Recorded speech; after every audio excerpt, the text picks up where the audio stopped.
So if you've ever wondered about how all of these people online are gallivanting off to places like Thailand or even Bali and still making money from paradise, well, this video is for you. And I got no shame in admitting I was one of those internet schmucks gallivanting off to Southeast Asia in the cliched fashion last year. I actually lived in Thailand, mostly Bangkok, on and off for a total of 3 months last year.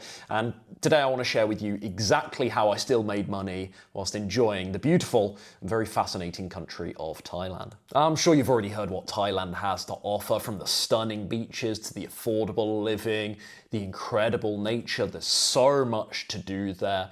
The domestic flight system is really cool. You can have the hustle and bustle of Bangkok, and then within a couple of hours you can be out in those incredible islands. There's a thriving expat and traveler community. If to you it's important that you can make friends and meet people and feel welcomed whilst you're out there, that's going to be cool for you. But how do you actually support yourself when you're out there? So if you're anything like me, you're probably really attracted to the idea of earning money whilst you travel, and not just blowing all your money, not just spending all your money on travel and then you come home and you're broke and you've got to go back to your ordinary life. I never liked that idea. I like the idea of working whilst I was traveling, so therefore travel can be really a very constant part of my lifestyle. And so that's how I've set things up for myself. I'm going to tell you about that in just a second. When you look at stuff in this space, especially, this is when you get a lot of advice. When you look at information in the space, you get a lot of advice from people that says, oh, you need to do this freelancing thing, or you need a remote job, or I think there's a lot of crypto stuff like, oh, get passive income, from investments. I don't think those things are necessarily particularly realistic as a young person when you haven't built up your savings and your financial security to a great degree just yet. So that never really resonated with me. But the route that I've taken, and there are many, I've just covered a couple, the route that I've personally taken is I've had a little self-employed business for 6 years now. And this is what's allowed me to, go to Asia for those 5 months, live in a city, a really fun, exciting city like Bangkok for the 3 months that I did last year, but also have little trips and adventures for many years for the last couple of years, whilst the UK still remained as my home base. And so if you don't know and you're just running into me for the first time, this is my side gig, but my full-time job, what sustained me with these adventures, with this 3 months in Bangkok last year, is I'm actually a weight loss coach. And I've been doing this, like I say, for 6 years now, and I help my clients, lose weight and instill some healthy habits and get a little bit fitter. And I work with my clients, I advertise on social media. That's what I've been doing for a long time. I started making YouTube videos, I don't know, 8 years ago, maybe even maybe 9 years ago now. Honestly, I can't remember. It's that long that I can't even remember. And doing stuff on Instagram and social media, and it just started small. You get 10 subscribers at first and 20 subscribers, and I put together a little cookbook with the favorite recipes that helped me, lose some weight and get in good shape back in the day. And one thing leads to another, and several years later, I've now had 500 coaching clients through my program in the last 5 years, actually 6 years since I've been doing this full time. And so that's what sustains me. I get those payments from my clients. I work with clients typically on a 12 or 24 week basis. So I get this lump sum or installment options from clients. So I'm getting these payments wherever I am in the world, whatever I'm doing. At 1 a.m. in the morning, at 9 a.m., at 2 p.m. in the afternoon, I'm receiving my payments from my clients, and that's what's sustaining me whilst I do all of this stuff. And so my attitude towards living in Thailand is I'm doing exactly that. I'm living in Thailand because I'm working, right? It's not just leisure, it's not just fun adventure all the time. And sure, I was exploring and seeing things, I had a great time out there, but I'm still working. And so I still want some routine, and I still want my healthy habits. I still want to work out and eat healthy food. This isn't a vacation. This isn't a holiday. And I was just crystal clear on that.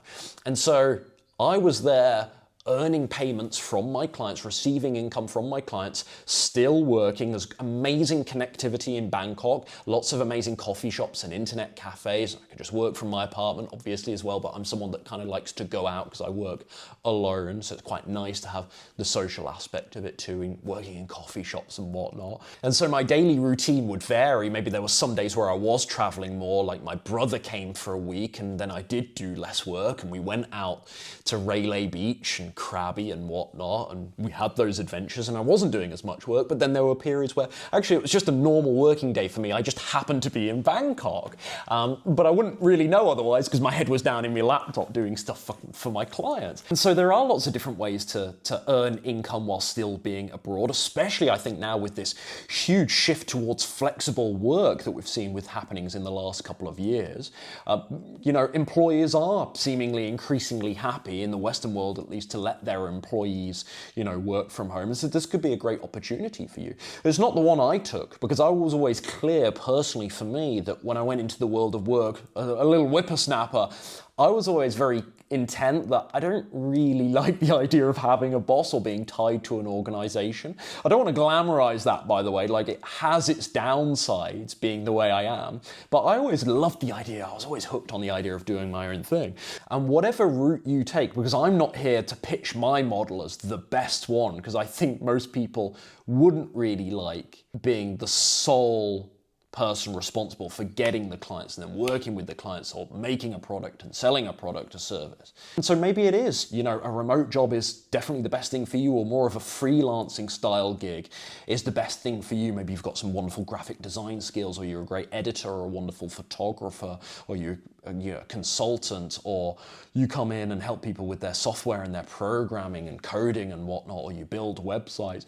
But having some kind of skill that can allow you to make money online, for me, this is just a no-brainer. And this is how it's really popular now, but I started doing this stuff before it was cool and people thought it was shady. They're like, how are you doing this? How are you making money out? You're selling ebooks? Like, I was doing that years ago. People were just like, no, surely that can't be, that's not, like my family, I'm sure, when I started making money online were like, what is this shady stuff? This is so weird. But it is the future. This is how the world of work is going. Never mind the future, it's here now, and it has been for a couple of years.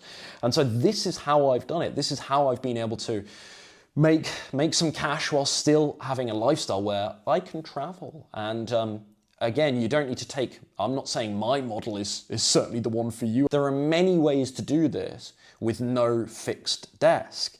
You need to obviously make a thoughtful decision about what are the appropriate next steps for you. This is why I encourage folks that are this way inclined with a similar sort of way of seeing the world from me. They want a little bit more adventure and they want to see what's out there. I've spoken extensively recently about my criticisms about the declining quality of life in the UK, and that sort of, I've always enjoyed travel, but that really sort of pushing me out the door even more to go and see what's out there and what sort of life I could have elsewhere. And if you are that way inclined like I am, if you resonate with that, having work, having ways to make money without being tied to a physical location, it could really, I don't want to be grandiose, it could change everything for you. And we've sidetracked slightly here, but Thailand is such an amazing place to do this. Not only, as I say, because of the connectivity, internet connectivity, but low cost of living really stands out, like I mentioned at the start. Of course, it depends where you are, right? You could be in the sticks and you could have an incredible lifestyle out there on less than $1,000 per month, including rent and living expenses. Or you could be in the hustle and bustle of Bangkok, or a really nice affluent part of Phuket, and you might be looking at more like 1.5 to 2,000, up to $3,000 for a far more lavish, let's say, far more tasteful, let's say, lifestyle. And it's important to bust this myth. You can still spend a lot of money in Thailand as you can elsewhere in Southeast Asia. This idea that it's always cheap, that it's always more affordable than the Western world, that certainly isn't true. So if you're going with that illusion, let me just bust that one right now. No, I don't agree with that at all. But the potential for a very low cost of living is there. And that's what makes it appealing. That's why more and more people are attracted to Thailand, or like places like Bali by extension. So you can build, like if you're doing it like I do, you can build that business whilst not having the risk of all the costs of living in maybe Western Europe or North America or Australia, New Zealand. The risk that it will pay off is greater. You give yourself more wiggle room because of the margins of your cost to your income, if that makes sense. So that's cost of living. Bottom line, you're going to want, I would say, at least $1,000 income per month to sustain what would actually be, frankly, quite a basic not to sound patronizing, but a basic lifestyle, you'll be perfectly fine, you'll be perfectly happy, you'll have everything you need, but a perfectly basic lifestyle out there.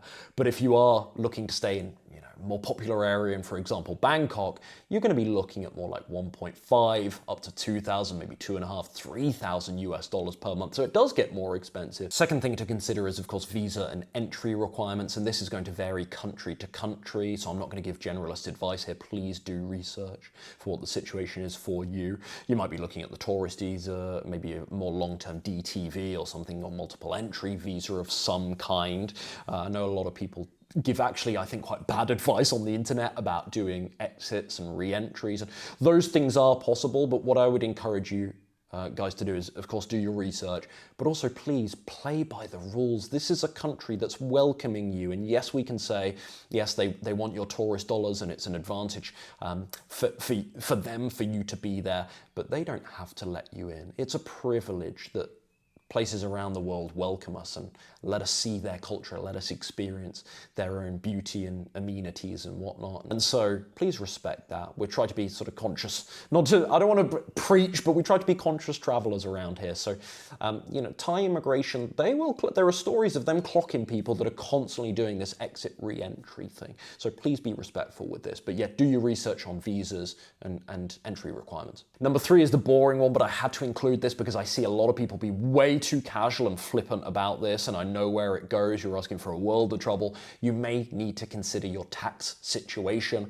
If you're just a tourist, if you're just there on the tourist visa, it will likely be no problem. Of course, it depends on the rules of your home country tax-wise, but it will likely be no problem. But if you're spending extended amounts of time, lengths of time in Thailand, you may also owe the Thai government tax as well. So I'm not comfortable nor qualified to give any advice on this, so please do your own research, but do so thoroughly and do not be flippant about this. And lastly, I feel like I'm being a bit of a bubble burster here, by the way. I feel like I might be raining on your parade if you're really excited to go to Thailand, and I'm saying, but actually in Bangkok, the cost of living can be quite high, and don't forget about the visa re-entry stuff, and what about taxes? I might be putting a bit of a downer on things. I want to be clear here. My 3 months there was absolutely awesome. I loved virtually every second of it, and it was smooth. And I had never had any major problems there. I have nothing but positive things to say about the Thai people and the culture and what I experienced there. I thought it was absolutely fantastic, better than I thought it'd be. I was really pleasantly, not surprised, but it was even better. I had a better experience, a better impression than I thought I would. So I think very positively of it, but I want to warn you, do not make this decision frivolously, guys. Do not have romantic notions of Leonardo DiCaprio in the beach film and that sort of thing and think that it will all go smoothly and, travel there with no savings, or travel there and not being sort of conscious and considerate of their culture, traveling there for the wrong reasons and it more being about escapism than intentional traveling there because you're not happy in your personal life and you think that going to Thailand, somewhere else in Asia, because that's the cliche now, is somehow going to fix that, or you're going to find yourself out there, or any of that it is nonsense, this sort of new age nonsense that people believe about this stuff. It was an amazing experience, and I do believe travel changes people, and I do believe travel has made me a better person, but at the same time, I'm very careful. One insight that's been really useful to me is I'm very careful about traveling at the right times in my life,